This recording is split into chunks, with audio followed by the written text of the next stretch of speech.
2부 2. 어린애 같은 사람들 곁에서. 시타르타는 상인 카마스와미 집으로 갔다. 그는 부유한 집으로 안내를 받았다. 하인들이 비싼 양탄자가 깔린 거실 사이에 있는 작은 방으로 그를 안내하였다. 그는 거기서 집주인을 기다렸다. 카마스와미가 들어왔는데 그의 백발이 다 되어가는 머리카락에 아주 영리하고 신중한 눈, 그리고 탐욕스러운 입을 지닌 민첩하고 유들유들한 사람이었다. 주인과 손님은 서로 다정하게 인사를 나누었다. 내가 듣기로는 그 상인이 입을 떼었다. 당신은 학자인 바라문이고 상인한테서 일자리를 찾는다면서요? 바라문이여, 당신은 일자리를 구해야 할 만큼 공공한 상태에 빠져 있나요? 아닙니다. 시타르타가 말하였다. 저는 공공한 상태에 빠져 있지도 않고 이제껏 한 번도 공공해 본 적이 없습니다. 저는 오랫동안 사문들과 살다가 사문 생활을 청산하고 나왔습니다. 사문들과 살다 온 사람이라고 공공하지 말라는 법이 있습니까? 사문들이란 아무것도 가진 게 없는 완전한 빈털터리 아닙니까? 저는 빈털터리이지요. 시타르타가 말하였다. 당신이 말씀하시는 의미대로라면 말입니다. 확실히 저는 빈털터리입니다. 그렇지만 그건 제가 좋아서 하는 일이고 저는 공공한 것은 아닙니다.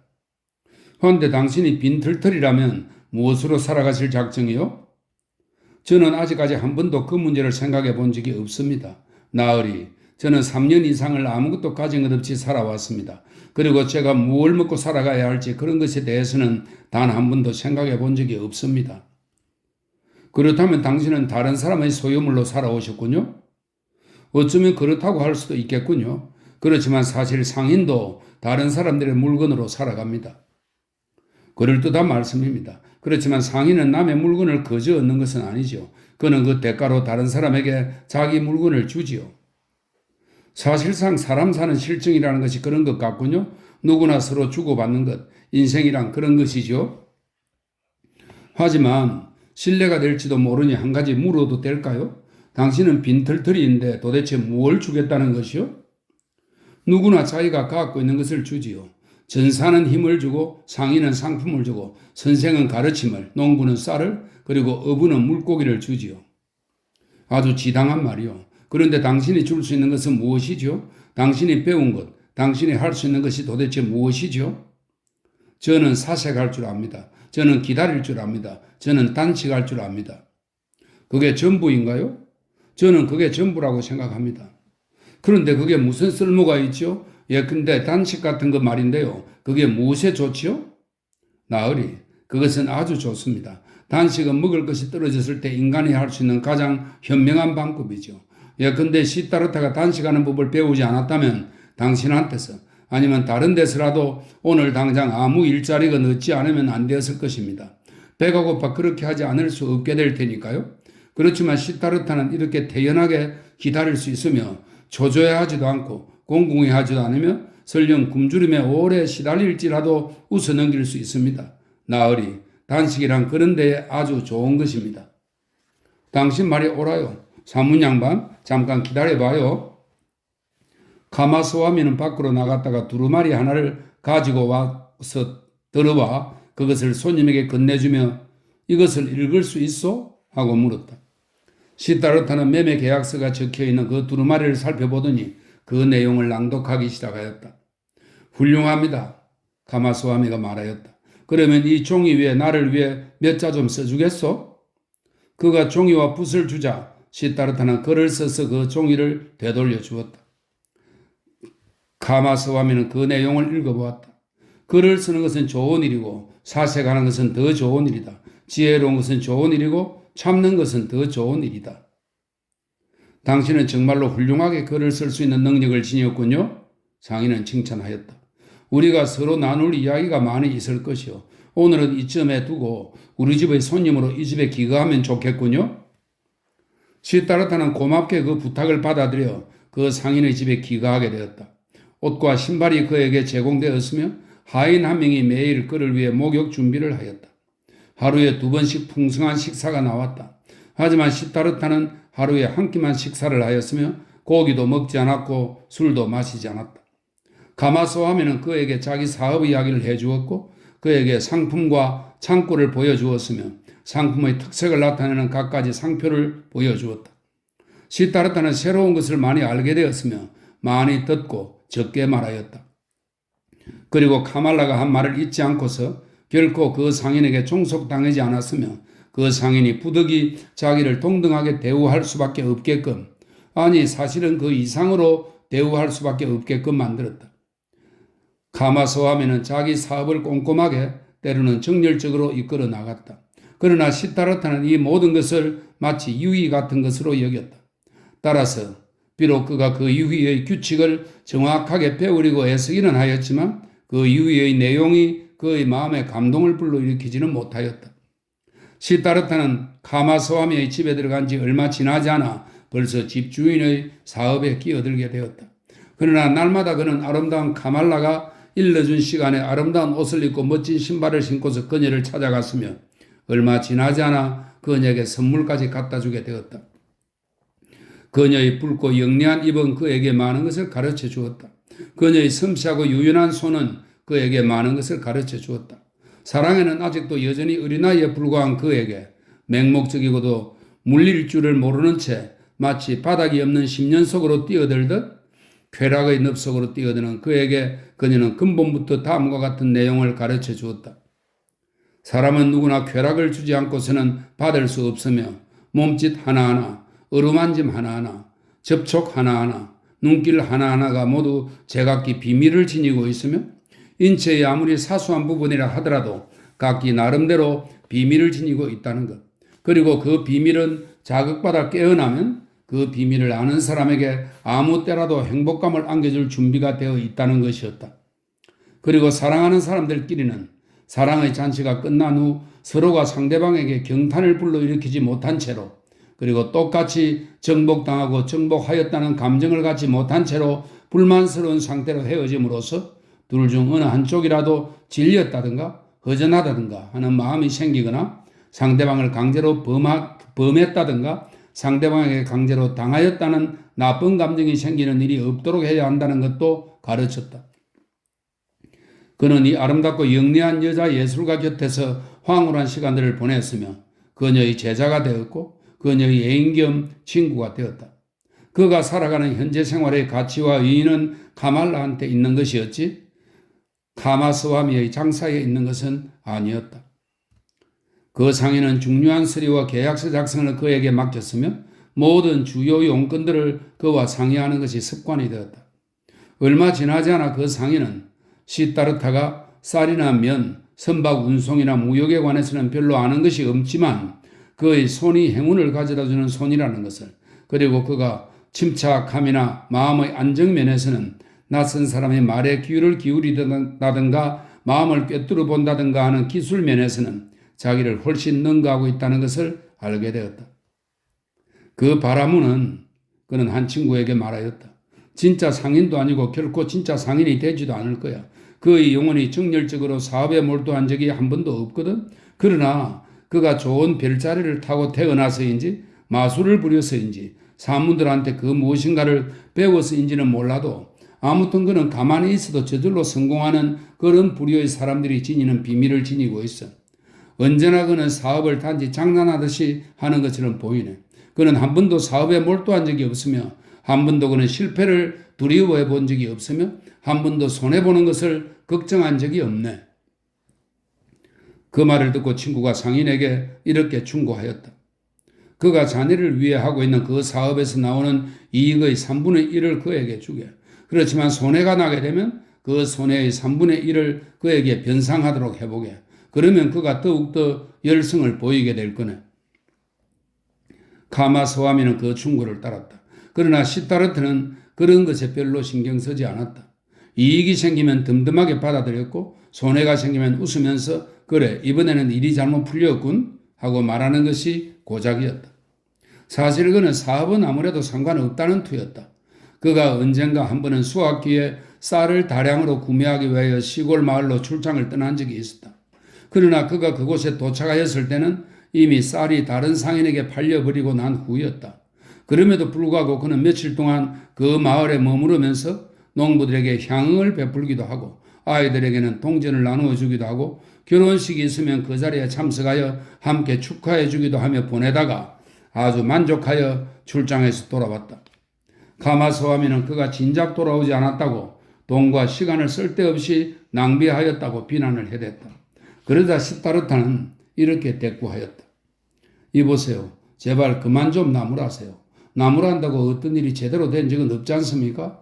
만약 손해가 생겼다면 그 손해는 제가 부담하도록 해주세요. 저는 이번 출장에 매우 만족하고 있습니다. 저는 여러 종류의 사람들과 알게 되었습니다. 한 바라무는 저희 친구가 되었으며 아이들이 저희 무릎에 올라타기도 하였으며 농부들은 저에게 자기들이 정답을 보여주었으며 아무도 저를 장사꾼으로 보지 않았습니다. 모두 다 아주 대단히 유쾌한 일이로군. 가마스와미는 언짢아서 소리를 질렀다. 그러나 당신은 뭐니 해도 사실은 장사꾼이라는 것을 꼭 말해두고 싶소. 아니면 당신은 도대체 단지 즐기기 위하여 출장을 떠났다는 말이요? 물론입니다. 시타르타는 웃으면서 말하였다. 확실히 저는 즐기려고 출장을 떠났던 것입니다. 그 밖에 다른 목적이 무엇이 있겠습니까? 저는 여러 사람들과 지역들을 알게 되었으며 친절과 신임을 얻는 기쁨을 누렸으며 친구들을 사귀어 우정을 얻었습니다. 이보세요. 친애하는 나으리. 제가 만약 가마스와미였다면 쌀 구매 계획이 숲으로 돌아간 것을 안 즉시 잔뜩 화가 치밀어서 황급히 되돌아와 버렸을 것입니다. 그리하여 정말로 시간과 돈을 잃어버리는 결과를 자초하였을 것입니다. 하지만 저는 좋은 나날을 보냈으며 배움을 얻었으며 기쁨을 누렸으며 분노나 성급함 때문에 제 자신이나 다른 사람들에게 손해를 입히는 일을 하지 않았습니다. 그리고 제가 언젠가 주위에 나올 수확물을 사기 위해서 또는 그 밖의 다른 목적으로 그곳에 다시 갈 일이 있으면 그곳의 친절한 사람들이 저를 다정하고 즐거운 마음으로 맞아줄 것입니다. 그러면 그것으로 그 당시에 성급하고 불쾌한 모습을 드러내지 않은 데 대한 보답을 받게 되는 셈입니다. 그러니까 이보세요. 그 문제는 이쯤에 두는 것이 좋을 것 같습니다. 그리고 저를 책망함으로써 스스로 손해를 자초하는 일을 하지 마십시오.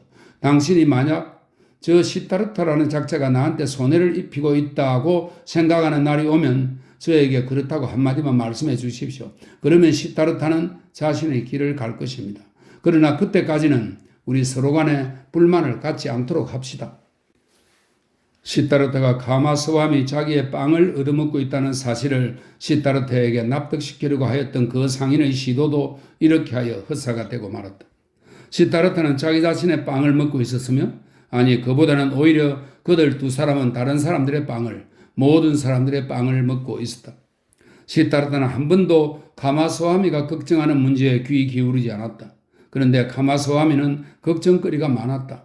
진행 중인 사업이 당장이라도 실패할 것처럼 보이거나 발송한 물품이 분실되어 버린 것처럼 보이거나 채무자가 빚을 갚지 못할 것처럼 보일 때에 그는 걱정하는 말을 늘어놓거나 분통을 터뜨리거나 주름살이 잡히게 이마를 찡그리거나 잠을 제대로 이루지 못하였다. 그러면 동업자인 시타르타는 그렇게 해보아야 무슨 소용이 있느냐며 가마스와미의 은행을 도저히 납득할 수 없다는 태도를 보였다. 언젠가 한 번은 가마스와미가 시타르타에게 모든 것을 자기한테서 배워야 하는 것이 아니냐고 따져 물었을 때 그는 이렇게 대꾸하였다. 제발 그따위 우스갯소리로 저를 조롱하려 들지 마세요. 생선 한 방울이 값이 얼마라든가 빌려준 돈에 대하여 얼마만큼의 이자를 요구할 수 있는가 이런 것은 물론 당신한테 배웠어요. 그것이 당신의 학문이죠. 소중한 가마스와미여. 하지만 사색하는 것은 당신한테 배우지 않았어요. 차라리 그런 것을 나한테 배우도록 해보시죠. 사실 그의 영혼은 장사하는 데 가 있지 않았다. 물론 자기가 카말라에게 갖다 줄 돈을 버는 데는 사업이란 유용한 것이었다. 그리고 그는 사업을 통하여 자신이 필요로 하는 돈보다 더 많은 돈을 벌어들였다. 예전에 시타르타는 사람들이 하는 사업들, 수공업들, 근심 걱정들, 오락들이나 어리석은 행위들을 마치 달나라처럼 낯설고 거리가 먼 것으로 여겼었다. 그런데 지금 그가 관심과 호기심을 갖고 있는 대상은 오로지 사람들 뿐이었다. 그래서 모든 사람들과 이야기를 나누고 모든 사람들과 함께 생활하고 모든 사람들로부터 배우는 일을 그는 쉽게 해낼 수 있었다. 그럼에도 불구하고 그들과 무엇인가 차이점이 있음을 느끼지 않을 수 없었다. 그것이 바로 그의 사문 정신이었다. 그는 사람들이 어린아이나 짐승 같은 방식으로 살아간다는 것을 알게 되었다. 그는 이러한 삶의 방식을 사랑하는 동시에 경멸하였다. 그는 사람들이 자기 생각에는 그런 대가를 치를 만한 가치가 없는 것들, 그러니까 돈이나 사소한 즐거움, 하찮은 체면을 얻기 위하여 애를 쓰고 괴로워하고 늙어가는 것을 보았다. 그는 그들이 서로를 욕하고 모욕을 주는 것을 보았다. 그리고 사문이라면 웃어 넘길 수도 있는 그런 고통 때문에 그들이 괴로워하는 것을 보았으며, 사문이라면 없어도 괜찮다고 느낄 그런 것이 없어서 고통을 당하는 것을 보았다. 시다르타는 사람들이 자기에게 가져오는 모든 것을 마음을 활짝 열고 받아주었다. 그는 자기에게 아마포를 사라고 내놓는 장사꾼을 환영하였고, 자기에게 돈을 구워달라고 찾아오는 채무자도 환영하였으며, 어느 사문하고 비교해도 결코 그 절반도 가난하지 않은데도 1시간 동안이나 가난하다고 시세 탄핵을 늘어놓는 거지도 환영하였다. 외국에서 온 부유한 무역상이라 할지라도 그는 자기 수염을 깎아주는 하인에게 대하는 것과 다를 바 없이 대하였으며, 바나나를 팔면서 몇 푼 더 벌려고 속임수를 쓰려 하는 노점 상인에게도 똑같은 대우를 하였다. 그는 카마스와미가 찾아와 걱정거리를 하소연하거나 어떤 사업 때문에 자기를 책망할 때에도 잔뜩 호기심에 차서 명랑하게 그 말을 귀담아 들어주기도 하고, 그를 이상하다는 듯이 쳐다보기도 하고, 그를 이해해보려고 하기도 하고, 도저히 어쩔 수 없는 불가피한 상황이라고 생각되면 그의 말이 다소 옳다고 해주기도 하였다. 그러다가도 다음 사람이 찾아오면 그에게서 몸을 돌리고 새로운 사람을 맞았다. 사실 많은 사람들이 그를 찾아왔다. 어떤 사람들은 그와 거래를 터기 위하여 찾아왔고, 어떤 사람들은 그를 속이기 위하여, 어떤 사람들은 그의 속마음을 떠보기 위하여, 어떤 사람들은 그의 동정을 사기 위하여, 어떤 사람들은 그의 충고를 듣기 위하여 찾아왔다. 그는 충고를 해주었고, 동정을 해주었고, 선물을 선사하였고, 조금은 속아 넘어가 주기도 하였다. 그리고 예전에 신들이나 바라문에 온통 마음을 빼앗겼던 만큼이나 이제 그는 이런 모든 유희들에, 그리고 모든 사람들이 그러한 유희를 하는데 들인 정성에 온통 마음을 빼앗겼다. 이따금씩 그는 가슴속 깊은 곳에서 죽어가는 낮은 음성이 나지막하게 경고하는 것을, 그의 알아들을 수 없을 정도로 나지막하게 하소연하는 것을 느끼곤 하였다. 그러고 나면 그는 1시간가량 자기가 이상한 삶을 영위하고 있다는 것을, 자기가 순전히 유의에 불과한 그런 일들을 하며 지내고 있다는 것을, 자기가 어쩌면 명랑한 기분인 것도 같고 이따금씩은 기쁨을 느끼기도 하지만 본래적인 진짜 삶은 자기 곁을 스쳐 지나가 버리고 자기와 아무 접촉도 없다는 것을 의식하게 되는 것이었다. 마치 공을 가지고 노는 사람이 공을 가지고 장난치듯 그는 자기 사업을 가지고 장난쳤으며 주변 사람들을 데리고 놀았으며 그들을 바라보면서 그들을 위안 삼아 재미있어 하기도 하였으나 진실한 마음으로 자기 존재의 원천을 지닌 채 거기에 임한 것은 아니었다. 존재의 원천은 자기 자신과는 멀리 동떨어진 어딘가에서 흐르고 있었으며 눈에 띄지 않게 흘러가고 있었으며 자기 자신의 생활과는 이제 더 이상 아무 상관이 없었다. 어떤 때에는 그러한 생각들을 하면서 흠칫 놀라는가 하면 어린애 같은 사람들이 날마다 하는 일이라는 것이 비록 유치하긴 하지만 그런 모든 일상적인 활동에 열성을 가지고 진심으로 참여할 수 있는 처지라면 참 좋을 텐데 하고 생각하기도 하였다. 그러니까 다시 말하자면 옆에 서서 구경만 하는 그런 방관자의 입장에서 벗어나 정말로 실생활을 해나갈 수 있는, 실제적으로 활동할 수 있는, 정말로 기쁨을 누리면서 살아갈 수 있는 그런 여건이 자기에게 주어진다면 얼마나 좋을까 생각하였던 것이다. 그러나 그는 언제나 다시 아름다운 카말라를 찾아가서는 사랑의 기교를 배웠으며 주고받는 행위가 어느 것보다도 가장 잘 하나가 되는 그런 쾌락의 의식을 행하였으며 그녀와 도란도란 정담을 나누었으며 그녀한테서 가르침을 받았으며 그녀에게 충고를 해주기도 하고 그녀한테도 충고를 받기도 하였다. 그녀는 옛날에 고빈다가 시다르타를 이해하였던 것보다 시다르타를 더 잘 이해하였으며 그녀는 고빈다가 시다르타와 닮았던 것보다 더 많이 시다르타와 닮아 있었다. 언젠가 한 번은 그가 그녀에게 이렇게 말하였다. 당신은 나와 비슷해. 당신은 대부분의 사람들과는 달라. 당신은 다른 사람들과는 생판 다른 오직 카말라일 뿐이야. 당신의 내면에는 당신이 매 순간마다 그 속에 파고들어가 편안하게 안주할 수 있는 그런 고요한 은신처가 하나 있어. 나도 당신과 마찬가지야. 그런 은신처를 갖고 있는 사람은 얼마 안 되지. 하지만 모든 사람이 다 그런 은신처를 갖고 있는지도 몰라. 모든 사람이 다 영리하지는 않아요. 카말라가 말하였다. 아니야. 시타르타가 말하였다. 중요한 것은 그게 아니야. 가마스와미는 나만큼이나 영리해. 그렇지만 그는 자기 내면의 은신처를 갖고 있지 않아. 반면에 어떤 사람들은 지적인 능력은 어린애 수준밖에 안 되면서도 그런 걸 갖고 있어. 대부분의 사람들은 말이야. 가말라, 바람에 나부껴 공중에서 이리저리 빙빙 돌며 흩날리다가 나풀거리며 땅에 떨어지는 나무잎 같은 존재야. 그러나 얼마 안 되는 숫자이긴 하지만 어떤 사람들은 하늘에 있는 별 같은 존재로서 고정불변의 궤도를 따라서 걸으며 어떤 바람도 그들에게 다다르지는 못하지. 그들은 자기 자신의 내면에 그들 나름의 법칙과 궤도를 지니고 있지. 모든 학자들과 사문들 가운데 그들 중 많은 사람을 나는 알았지. 한 사람이 그런 종류의 존재, 완성자였는데 나는 그분을 결코 잊을 수가 없어. 그분이 바로 세존 코타마, 그 가르침을 만천하에 고지하신 분이지. 수천 명의 제자들이 날마다 그분의 가르침을 듣고 있고 매 시간마다 그분의 규율을 따르고 있지만 그러나 그들은 모두가 떨어지는 나무잎과 다를 바 없는 존재야. 그들은 자기 자신의 내면의 가르침과 법칙을 갖고 있지 않아. 가말라는 미소를 지으면서 그의 얼굴을 바라보았다. 또다시 그분 이야기로군요. 그녀는 말하였다. 또다시 사문 생각을 하고 있군요. 시타르타는 아무 말도 하지 않았다. 그리고 그들은 사랑의 유의를 즐겼는데 그것은 가말라가 알고 있던 30-40가지의 서로 다른 사랑의 유의들 가운데 하나였다. 그녀의 몸은 마치 재규의 몸처럼 그리고 마치 사냥꾼의 활처럼 유연하였다. 이러니 그녀한테서 사랑의 기구를 배웠었던 자라면 누구나 수많은 쾌락들과 수많은 비밀들에 통달하였던 것이다. 오랫동안 그녀는 시타르타를 데리고 놀았다.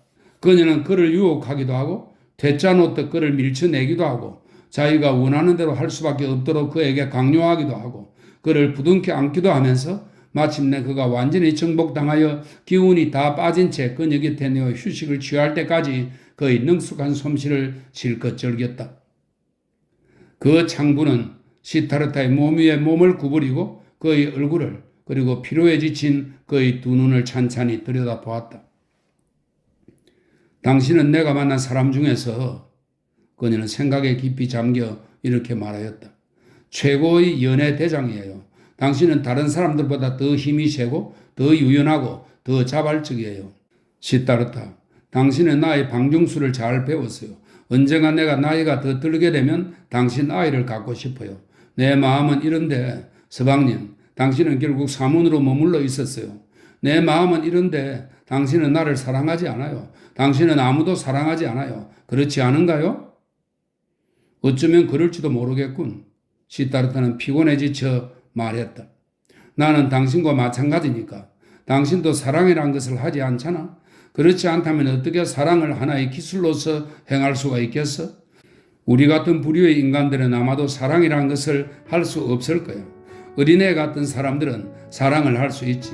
그것이 바로 그들의 불가사의한 비밀이야.